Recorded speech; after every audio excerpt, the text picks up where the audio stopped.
Welcome back, clever home buyers. So this interesting video is me just giving you a general explanation of the due diligence that a buyer's agent conducts. And so given the fact that you are your own buyer's agent, I need for you to get a general big picture of what due diligence is, because then we're going to be breaking it down, especially in modules 3 and 4, because module 3 is all about doing desktop due diligence, which, if you can imagine, is all of the due diligence you can do from sitting at your desk, or quite often on your iPad or on your phone. But personally, I find sitting at my desk is the best way to conduct that due diligence, because I've got a large screen and a lot of the desktop due diligence is focused on maps.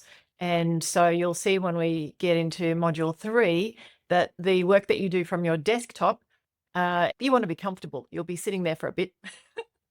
And then there's the physical due diligence, which is the due diligence that you do walking around on your own 2 feet, speaking to people and being in the house or in the street or in the neighborhood or in the suburb, physically being there.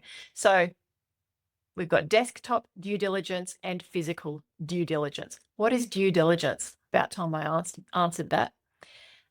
So due diligence is the art of learning as much as you can about the value of a home.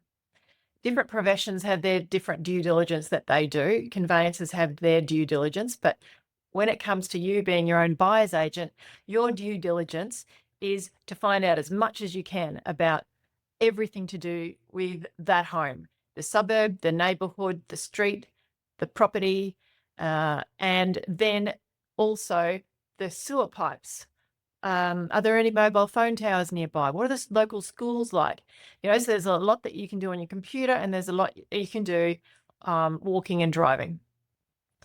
So I like to break due diligence into 3 different types.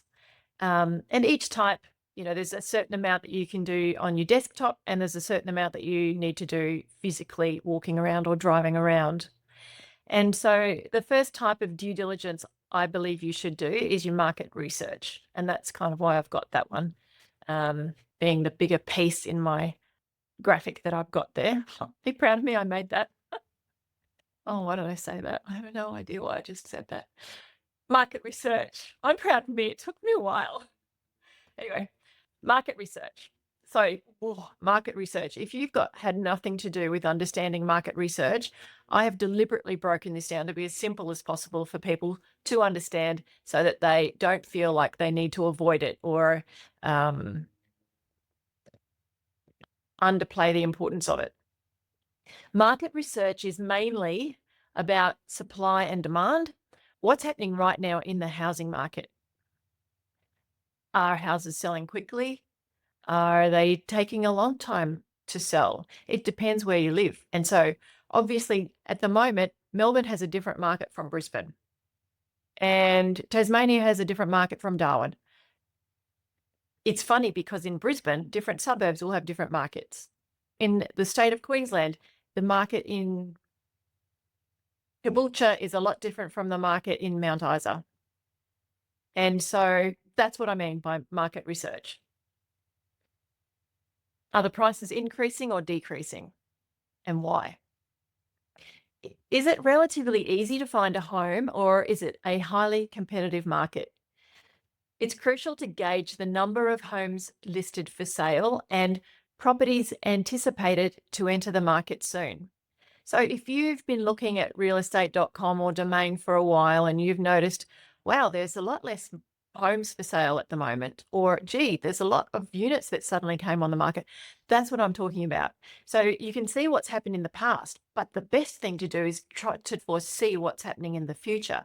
And as professionals in the real estate industry, we're gauging what's happening in real time, because a lot of time when you go to the internet to get this market information, it's a month or 2 old. We're trying to figure out what's happening this week, so we can predict what's going to happen next week or the week after that. And that's what our job is. I want you to realize that by keeping aware of the market, you can do some research online, doing desktop due diligence about the market, but physically researching the market by turning up at open homes and having a look at how many people are physically there, talking to the sales agent and saying, how many people have you had through? Have you had a lot of interest in this home? That's giving you real-time information about the market that you're in right now, as opposed to what happened a month ago. And yes, in a transitional market, whether the prices are going up or down, knowing that information now can affect whether you pay that extra $10,000 for that home or whether you actually offer $10,000 less than you might have offered a month ago, or $10,000 more because the prices are going up or down. So that's what I mean by understanding the market. A diminishing supply could signal price growth, especially with corresponding buyer demand. So if there's less houses available and if there's more people now wanting them, well, that's obviously going to affect the market. How many people are actively looking for the same type of home? And when demand outstrips the available supply, prices will climb. So understanding market research. So in Module 3, we go into a lot of detail about that because Module 3 is about desktop due diligence. And almost all of the market research is done on your desktop, except physically going up to inspect homes, looking at the line of people standing out the front of the homes, talking to the sales agent at the home, asking them questions about the market, then that can be physical due diligence, investigating and observing the market. So that's market research. The next one is the location research. So you can see we're kind of like chunking down. So first of all, decide on a market that you like the sound of. It's a market where you would choose to purchase in because markets go like this. They've got times where the prices are falling and times where the prices are climbing. And so you don't want to be, the goal is if you are buying an investment property, you would be choosing a market where the prices were here about to go back up. If you're purchasing a home though, for you to live in, looking at this isn't as important as it is for an investor because they can choose the location. They don't mind if they buy an investment property in Caboolture or Melbourne, as long as it's going to, as long as the numbers add up for them. But when you're buying a home because you need to live in this area, you want to live in this area, then you're looking at different information from the market.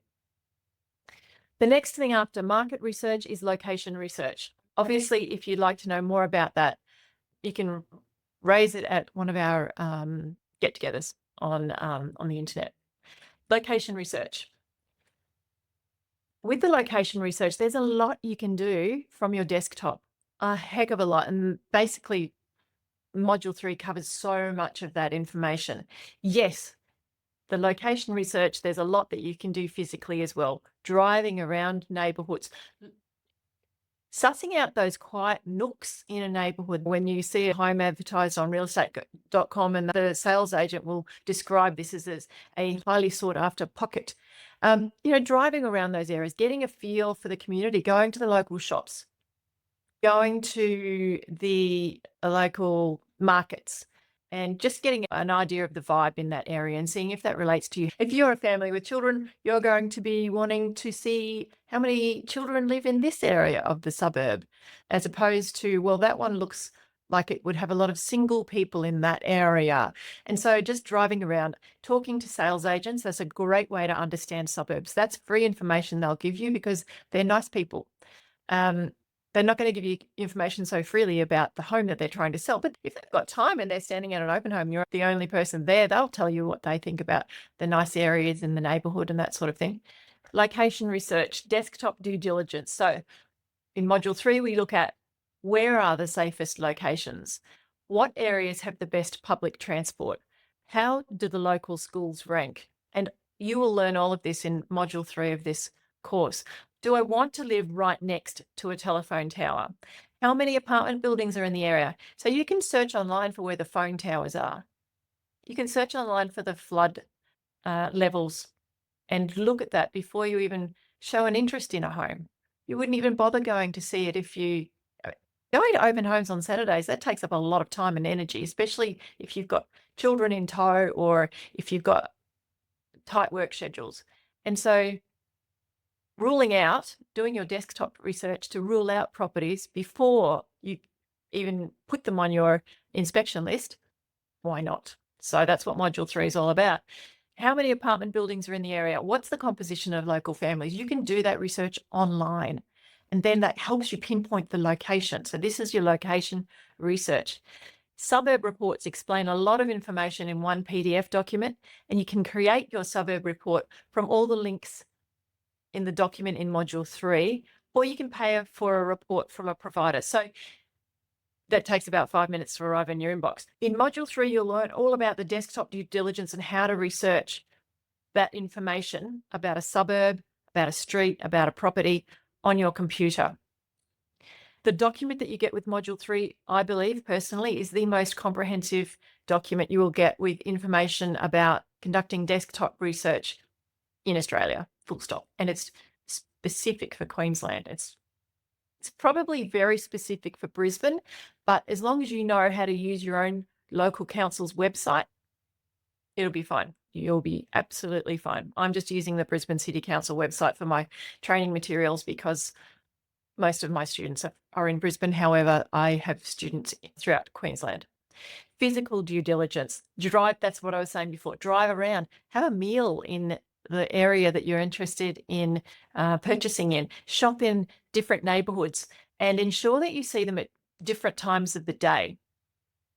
So obviously, if you're looking around school hours, that's a lot different than a Sunday afternoon. You get to see the traffic, you get to see what it's like at 3 o'clock in the afternoon when all of the high school students have like purged out of the high school and there's hundreds of them in the vicinity, and you get to see the different personalities of the suburb and the community that you're interested in buying, and what's it like at 11 o'clock on a Saturday night as opposed to 11 o'clock on a Sunday morning.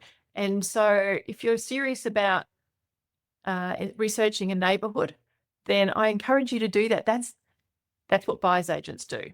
That's how come we are relied upon for our knowledge. Check out how the amenities are maintained. How well are the public toilets maintained? What do the parks look like?